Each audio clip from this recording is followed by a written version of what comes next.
Hi, I'm Sharon Delaney, and we welcome you to My Carolina Today.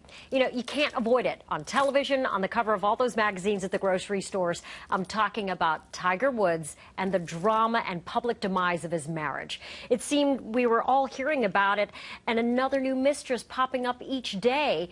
People are asking themselves, how could his wife not have known? Joining me now is Stephanie Jenkins from Gaylor, Wallace & Hunt Law Firm, an all-female law firm at that. Stephanie, it's great to have you here. Thanks for having me. It's a pleasure to be here today. You guys are a family law firm, so you deal with a lot of divorce.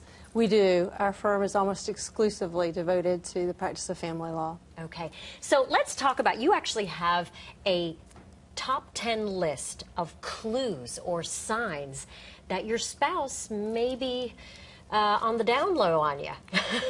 We do. I would say that it's an informal list that we have accumulated during our work at Gaylor, Wallace & Hunt. It's not an exhaustive list, and I wouldn't say it's going to be in any particular order, but it's a pretty good idea of what you ought to be looking for if you have some sort of hint that there may be some cheating going on. Okay, let's go to some of these things. The first one I'm looking at is a lot of overtime or absences. Yes, and I would tell you that whenever we're going through this list, if I say he, meaning the husband, that doesn't necessarily mean that we only represent women. Sure. We represent men and women. And so if I use the vernacular he or she, it could be either one. And I would also say that whenever we're talking about these different points, that you want to keep in mind that it should be a sudden onset of this behavior. If your husband has always been the sort of person who doesn't account for his time and is just sort of that disorganized kind of person, then it wouldn't necessarily be a clue that he's cheating. But for most of these things, it would be a sudden onset of this behavior. So if all of a sudden your husband is not around for the kids' soccer games with no explanation of where he is, or he can't be home to help you with that project in the bathroom because he's working late again, then that's a good indicator that there's probably something else going on. Okay, let's look at the next item on the list, because there are a number of clues that for some people, it would seem like this might be very obvious, but for others, maybe not. I mean, Tiger Woods was off traveling and doing his golf stuff, and so it was an easy excuse that he was away a lot, and his wife was at home busy taking care of 2 young children. So time goes by very quickly when you're so busy like that. Let's talk about the defensiveness or irritability. Would that be a sudden thing, too? Yes, I think that it's one of those things that you can't put your finger on and say, oh, he's doing that or she's doing that. But if your spouse suddenly has a marked difference in the way he or she treats you, if you can't do anything right, everything they're criticizing, then I think that's something you need to step back and ask why that could be.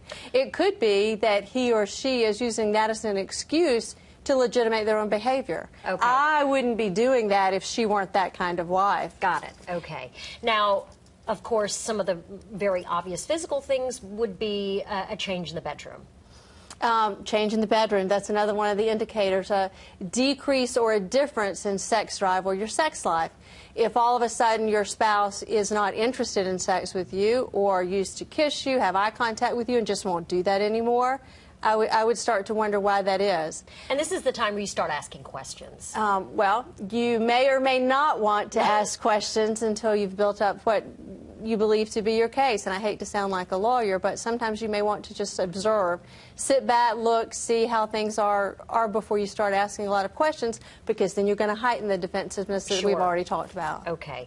Secretive and overly protective cell phone use. I cannot tell you during my time as a lawyer how important computers and cell phones have become in domestic law. It's proof. Well, it's not only proof, but I used to practice in an age where you had to hope that you could find that secret love note. And that age has changed with the advent of computers and cell phones. It's made your job easier. It has made my job easier. It's made the cheater's job much easier, too. It's easier to carry on a clandestine love affair on a computer and a cell phone. Speaking of computers, I think a lot of people have seen in the news recently folks blaming Facebook. A lot of overuse of computer time. Well, I can tell you that you ought to be very suspicious if your spouse closes the computer or turns it off when you walk in the room. There's no real good reason that a spouse ought to do that, just like there's no real good reason that your spouse ought to cut off a telephone conversation or not answer the phone, suddenly stop answering the phone in your presence. We want to get through the rest of this list. More into your personal appearance, if all of a sudden you're going to the gym all the time, getting new clothes, new hairstyle, the whole deal. Also, unexplained spending. Explain a little bit about that. Well, you need to be really in tune to how much your family typically spends, and if all of a sudden there's unexplained cash withdrawals from your bank account, charges on your credit card slip that you can't account for, you find receipts around the house for things you know you didn't buy in places you didn't buy them. Of course, the old-fashioned physical evidence like lipstick on the collar or perfume notes, those sorts of things. Again, what you mentioned about hanging up very quickly on the telephone or whispering. Wallets and glove compartments.